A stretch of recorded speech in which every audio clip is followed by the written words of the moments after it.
Madeline. I'm Damien's grandma. He's 9 years old. And the little boy was diagnosed with autism and anxiety and ODD when he was 3. He's attending Grace Gate Kids every Saturday morning. And the main thing for Damien is to have the feeling of belonging. And we found that Grace Gate gave him that in every way in his every Saturday that he came, because it doesn't matter if the teachers in the kids' church change, he's still happy to come, and he loves to come to Grace Gate in the mornings.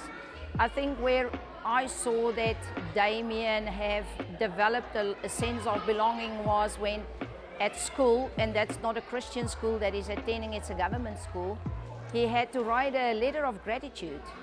And in the letter of gratitude, he mentioned that he's learning so much of God from his church. And that was where I was like, wow, this is amazing that he could have chosen anybody to write the letter of gratitude about. But it was of God, and I fully believe that it is of the foundation that's laid in Grace Gate Kids for him, as well as the values that they connect with life. They take the Bible's, God's values, and they connect it with life. So Damien also, who sometimes struggle to understand social cues and things, is getting it from a different perspective. And he just absolutely understands it. And when he's a little bit upset or close to a meltdown, he sometimes will ask, can you please pray for me? Also, the other thing that Damien have learned from Grace Gate Kids is to be confident to talk about Jesus and to be confident to pray in front of other people. And for us, that is huge milestones that Damien have reached. And so I actually want to give thanks and actually bring some praise to Madeline for sharing that story. I think that's awesome, and that's one of the few stories that kind of happens at Kids Church. And I actually want to bring some praise and some thanks to the Kids Church leaders as well.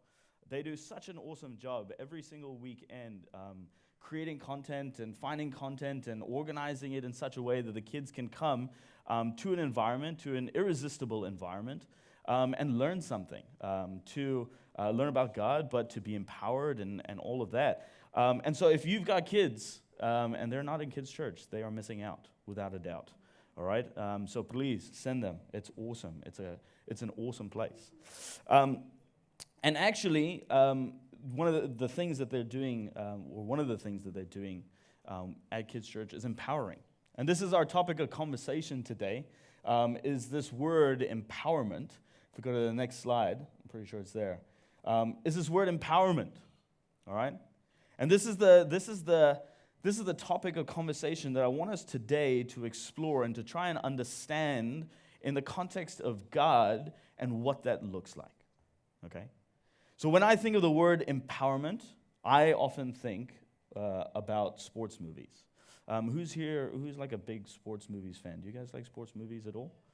Yes? No? No to my name? Okay. Well, I love sports movies, all right? I love anything to do with sports, but sports movies, the inspiration, the motivation, the empowerment, it always gets to me. And one of my favorite movies of all time with sports is this movie called Remember the Titans. Has anyone watched this movie? Yeah, some of us have, yeah.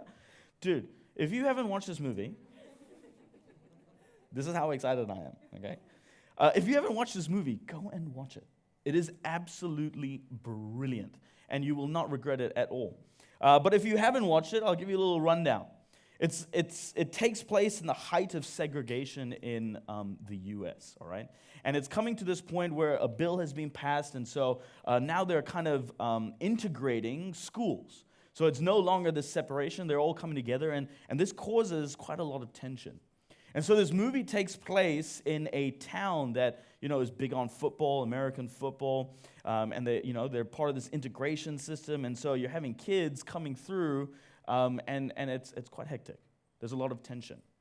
But not only that, they're actually the school that's kind of the main focus. They hire a new head coach to bring in for diversity, but they make his job really difficult. They don't see him lasting very long, and so there's this tension. The support staff is not helping him, and all sorts, and it's crazy.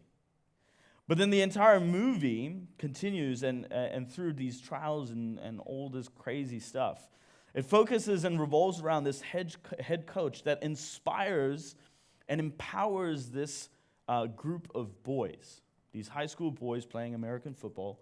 He inspires and he empowers them, and it changes everything. A town that was so divided, through this empowering and through this team winning college football games, everything, they come together. And it changes the game. And what's even more amazing is that actually this is based on a true story. It is amazing. If you don't watch it, you're missing out. All right, so go watch it.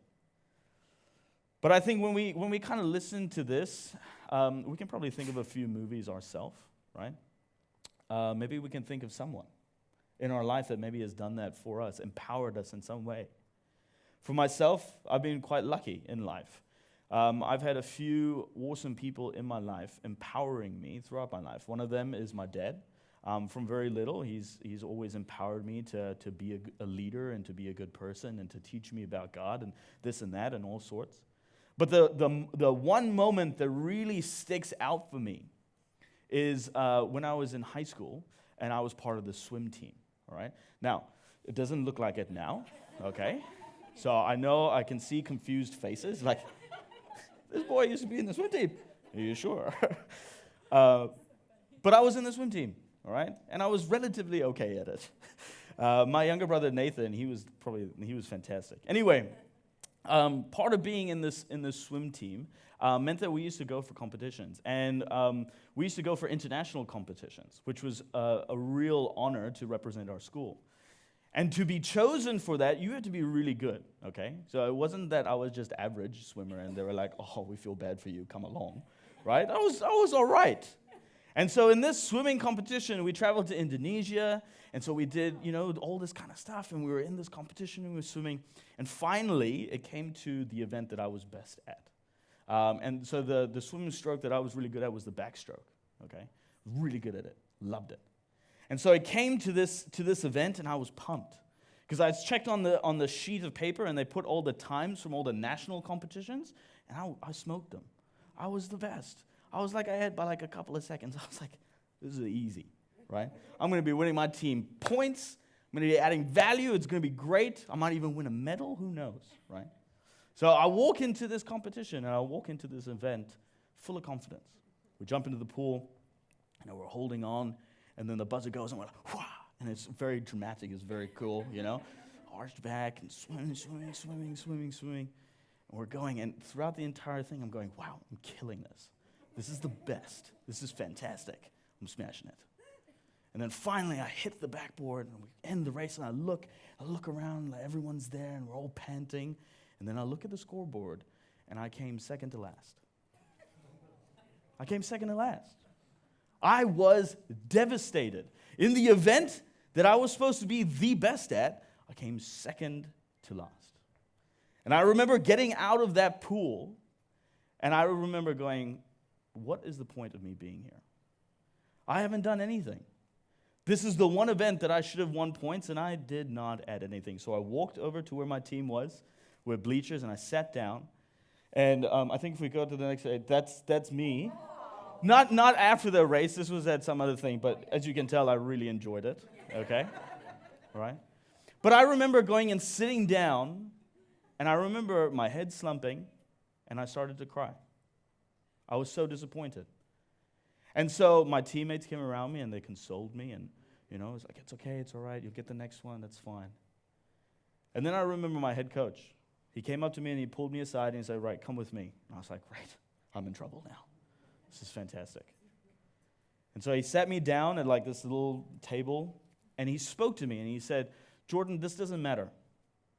Honestly, this race doesn't matter. It's okay. The reason I brought you here is because you are good at encouraging. The reason I brought you here, you're good at swimming too, but I brought you here because you encourage your team. And so I want you to remember this throughout this entire competition, to encourage your team. And so, he said many other things I can't remember, but I remember that specifically. And I remember walking away from that interaction going, wow, I know why I'm here. I remember walking away from that interaction with life and entering it with like a very dead spirit. So I have a question for us.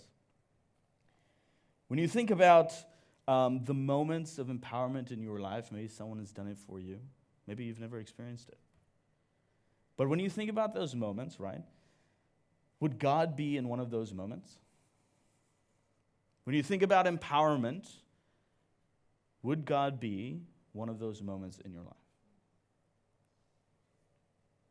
When you think of empowerment, do you feel empowered by God? Do you? Don't have to answer.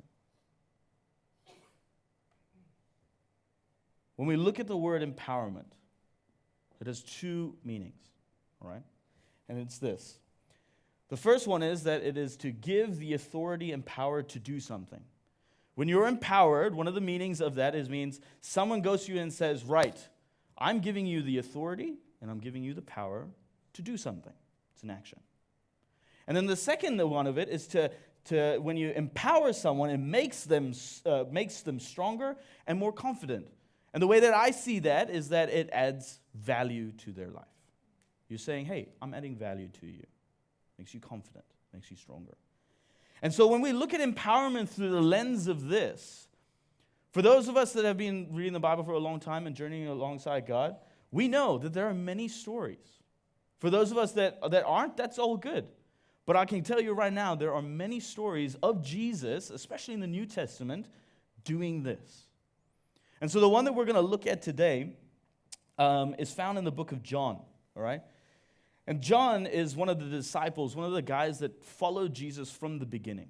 And he recounted and he wrote down all of the things and all of the teachings and all of the miracles that he did. And so in John chapter 4, verse 1 to 10, we see John writing this, all right? And he says this, "Now Jesus learned that the Pharisees," and Pharisees were the people that kind of upheld the law of Moses, kind of the Old Testament kind of laws, and made sure that people were following it, and they were very strict, and there were tons of them.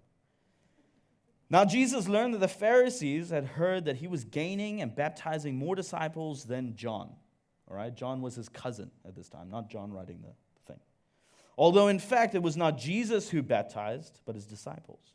So he left Judea and went back once more to Galilee. So what do we see? We can see that already Jesus is teaching. He's moving around the whole of Israel, and he's doing little bits and pieces here and there. He's talking, he's speaking, and people are being transformed, right? People are coming to believe. And so it continues, and he says, now he had to go through Samaria. Now this was a little bit of a problem, because Samaria was a part of Israel that the Israelites didn't like, right? So you had like Judea, then you had Samaria, and you had Galilee, right? And so you can either, he had kind of two paths to go. You could either go kind of around Samaria and circumvent the entire kind of district, right? Kind of just like pass through, right? Which would take probably about 3 days, 4 days then to go around. Or you could go straight through it. And so Jesus goes, well, no, we're going to go straight through it. And so he says, now he had to go through Samaria. And so it continues and he says, so he came to a town in Samaria called Sychar, near the plot of ground Jacob had given to his son Joseph. Jacob's well was there, and Jesus, tired as he was from the journey, sat down by the well. It was about noon. When a Samaritan woman came to draw water, Jesus said to her, will you give me a drink? At this point, his disciples had gone into town to buy some food and supplies. And the Samaritan woman answered him and said to him, you are a Jew, and I am a Samaritan woman. How can you ask me for a drink? I'm going to stop there, because I think it's important for us to understand what's happening. The Samaritans and the Jewish people, they did not like each other. And so what Jesus was doing in this moment was breaking these boundaries that were set for years and years and years, generations, right? And so we see Jesus entering into a conversation, into a moment with the Samaritan woman, with someone that turns out to be quite hesitant and quite distant, right? Now, if you don't know, there's a TV show or a show called The Chosen, right? And in one of the episodes, there is a moment that actually shows this story. And I think I've got a picture of it. This is the woman that depicts the woman at the well, all right? And the reason I chose this is if you look at her, she's going, I don't want to talk to you. I don't know you. You're a Jewish man. What are you doing? She's hesitant and she's distant from Jesus, right? And so the story continues. And he says to her, Jesus says to her, answers her, and he says, if you knew the gift of God and who it is that asks you for a drink, you would have asked him, and he would have given you living water. Living water. Here, Jesus makes his intentions clear of what he's kind of doing here. He's saying, actually, to be honest, I've come to serve you, not for you to serve me. And if you had asked me, if you know who I was, you would have realized that I would have given you what? Living water. I would have given you life. I would give you life, right? And then in verse 13, he actually clarifies this. He says, Jesus answered again, everyone who drinks this water will thirst again. He's pointing at this well and he's saying, everyone that drinks from this, it's good, but you will thirst again. But whoever drinks from the water that I give them will never thirst. And he continues and he says that it'll spring up within you like and kind of give eternal water, right? The conversation then continues with this woman. We're not going to go into full detail because it's quite long, right? But the conversation continues with this woman and it comes to a point where Jesus actually asks the woman about her husband. She goes, I have no husband. And he speaks to her and he says, yes, I know this. You actually have 5, or you had 5, right? And it's not great. And at this moment in time, the woman is distraught. How does this man know? And if we take some creative license, we actually see, we could probably imagine Jesus kind of sharing kind of specifics, right?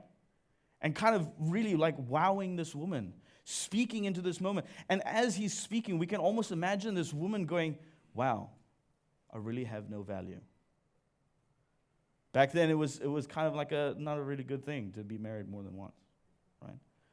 And so the more husbands you had, the less your value was. And so as Jesus is speaking to her, she's kind of realizing, what am I adding?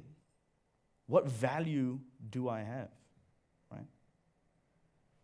But then if we jump ahead in this conversation, I'm doing a lot of jumping, all right? But it makes sense, I promise. If we jump ahead into this conversation, we come right to the end, we actually see a shift in this woman. We actually see this woman who actually entered into a conversation and into a moment with Jesus, hesitant and distant, leave it different. Because this is what it says in verse 39. John communicates this and he says, many of the Samaritans from the town believed in him because of the woman's testimony. Just right there, after this interaction with Jesus, this woman leaves, runs into the town of Sychar, maybe not screaming and shouting, but excited, ecstatic, and sharing her experience. And what does she say? She says, he told me everything I ever did. In a moment where actually the things that are kind of communicated to us, that was probably communicated to her, going, oh, how am I adding value to this? Like, I have no value, right? And in the end, coming away from this conversation ecstatic and excited, right? Sharing it. She then continues and he says this, so when the Samaritans came to him, they urged him to stay with them. And he stayed with them 2 days. And because of his words, many more became believers. And then the people, they said to the woman, we no longer believe just because of what you have said. Now we have heard it for ourselves.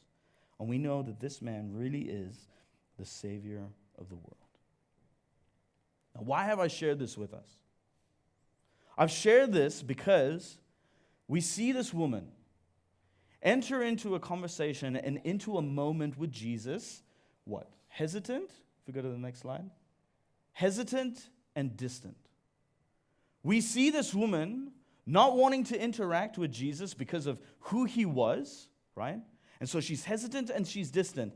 And by the end of the conversation, and by the end of that moment, she leaves empowered and closer to Jesus. So close and so empowered that she was actually the first to share with the Samaritans, this group of people that hated the Jews, that this man Jesus was the Messiah, was the Savior, was the one that added life. This was a woman that wasn't wanted by society. She had multiple husbands. She had, or didn't have, much value.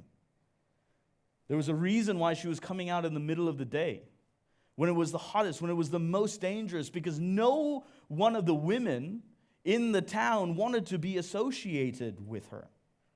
She didn't have any value. And yet, by the end of the moment with Jesus, by entering into that conversation and entering into that moment, leaving that, value was added to her. And she was so empowered that she left with what Jesus had promised, which was life, that living water. And this is just actually one example of so many that we can find in the New Testament specifically, of Jesus interacting. And it often plays out the same way. Someone enters into a moment with Jesus, right? There's tension, there's hesitation, there's hurt and doubt and worry and anger and complacency. People need to be healed, whatever it is. They enter into that moment, and when they leave that moment, they leave empowered and they leave with life. Right? And so if we were to take this moment and we were to summarize it into one sentence, right? This is one of the few things I want us to remember today, if you don't remember anything else. It's this. Is that Jesus empowered people so that they could have life. Jesus empowered people so that they could have life. And how did he empower them? He added value to them. He added value to that person by sitting, by listening, by interacting with them, noticing them when no one else noticed them, showing them compassion, what Bree spoke about last week, by sharing truth and grace, what we explored the week before.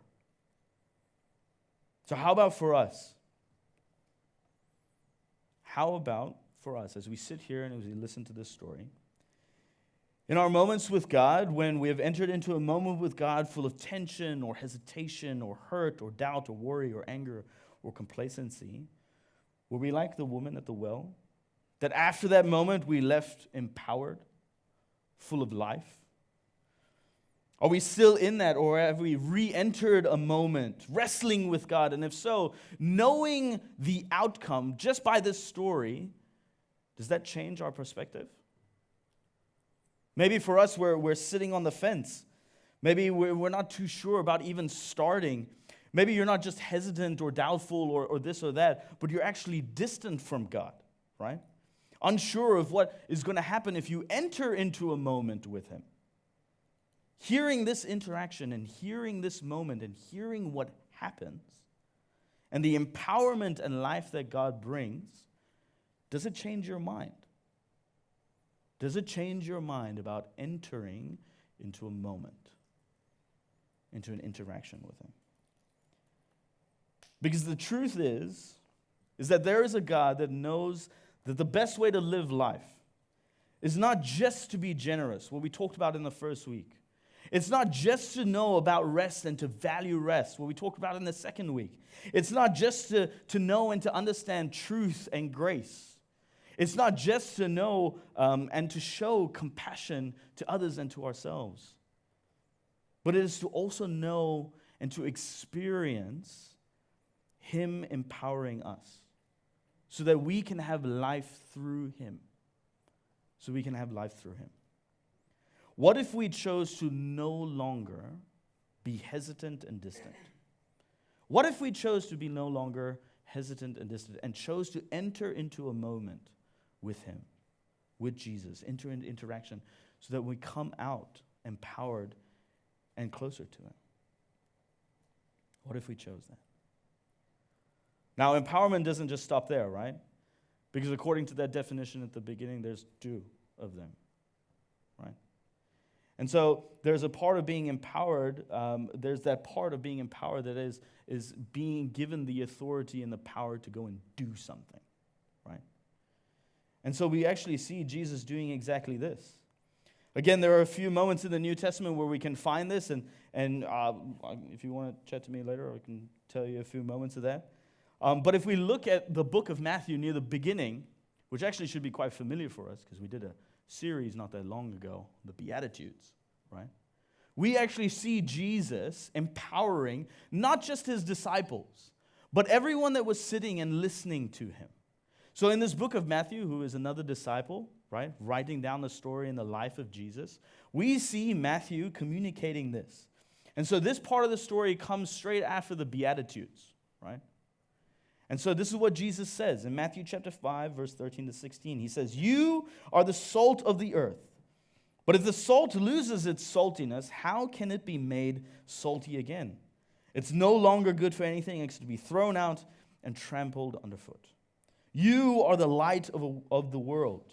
A town built on a hill cannot be hidden. Neither do people light a lamp and put it under a bowl. Instead, they put it on its stand, and it gives light to everyone in the house.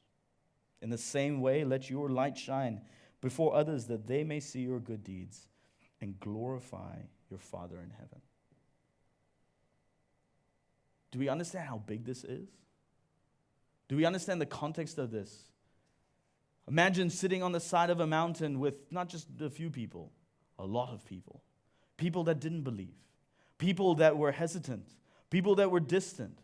People that were angry and hurt and doubtful and worried and this and that. But then also people that chose and said, "Hey, I choose to follow you." Here Jesus is speaking not just to those that are saying, "I'm a Jesus follower," and this and that. He's speaking to everyone. And he's saying, you are the salt and the light of the world. You are the salt and light of the world. And I'm here to empower you to be that light on top of the hill. You see, similar to what Bree was sharing last week about compassion being an action, empowerment is that as well. There is an action element to empowerment. Jesus empowers us, adds value to us, moves us from being hesitant and distant to empowered and closer to him, so that we may share with others, so that we can be the salt and the light of the world. And if we quickly go back to the woman at the well, we actually see this woman doing the exact same thing. We see that right after her moment with Jesus, she runs into the town to share what has happened to her, to share the value that was added to her life, to share with people the person that empowered her, that showed her compassion, that was generous, that spoke truth and grace to her. This is what has been modeled for us. And so I ask, do we do this? Do we do this? For those of us that have had a moment of empowerment or moments of empowerment or those little interactions, do we shine our light or are we placing it under a bowl? Because the reality of it is that when we have experienced God empowering us, he isn't just adding value to us just to add value to us, right? He is. But for us to also share this with others, to be the light, to be the salt. In other words, this is the second thing that I want us to remember, is this: Jesus empowered people to show the way for others. Jesus empowered you and myself to show the way for others, right? So where to from here? I'm almost done. This is the challenge that I want to give to us today. And I've actually broken it down into two kind of areas, okay? Because it made sense in my head, and I think it'll make sense for us, all right? For those of us that are hesitant and distant, for those of us that are on the fence, unsure, whatever it is, right? I want us to try this. I have 3 steps 2 of them are a thinking step, and 1 of them is a doing step. Okay? And so the first one is this. I want you to ask the question to yourself, what is stopping me? What is stopping me? What is that thing that is making me hesitant and distant and reluctant to move? What is stopping me? Then the second question is this. Why is it stopping me? I want us to answer this question. Why is that thing stopping me? Why is that thing stopping me if it means that on the other side of that moment, on the other side of that experience, that interaction with God, there's actually empowerment, and there is life, and then we grow closer? What have I got to lose? That's a bonus question. And then the action step is this. Let's go speak to someone.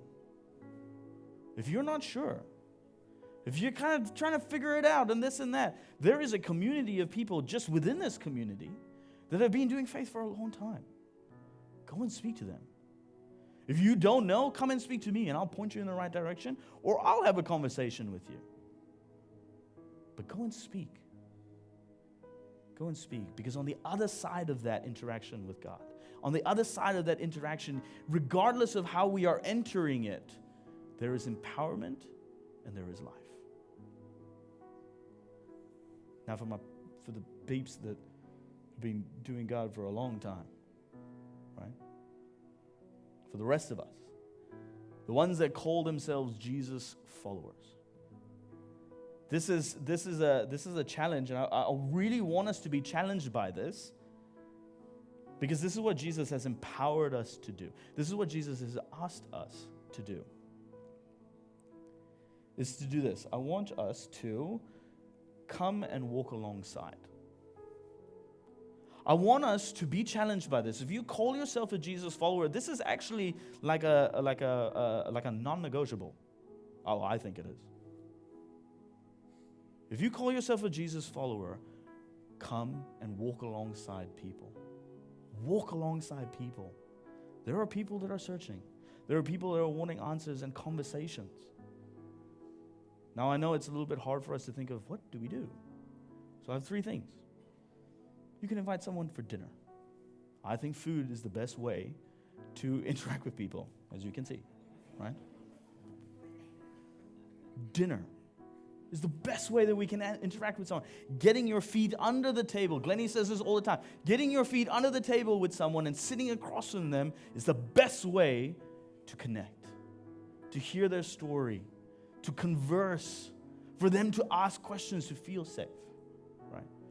If dinner is not your thing, you're not a great cook, all right? You can order takeouts, but go for coffee.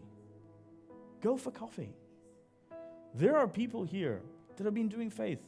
And I'm not just talking about the staff, I'm talking about community people. You guys are also part of this. Take them out for coffee. Go out for coffee. Sit under the same table. And the final thing is Bible studies and life groups. We've got life groups here, right? But actually, what if you started your own life group? What if you said, hey, there's a group of us that wants to get together on a Thursday night, for example. Let me take charge and let me start this. This is what I loved about what Jerome shared last week about life groups. The fact that him and Rob and Josham got together outside of a Tuesday night men's life group, and they did life together. You don't think their faith grew? You don't think they had questions that they answered together? If you're a Jesus follower, walk alongside people.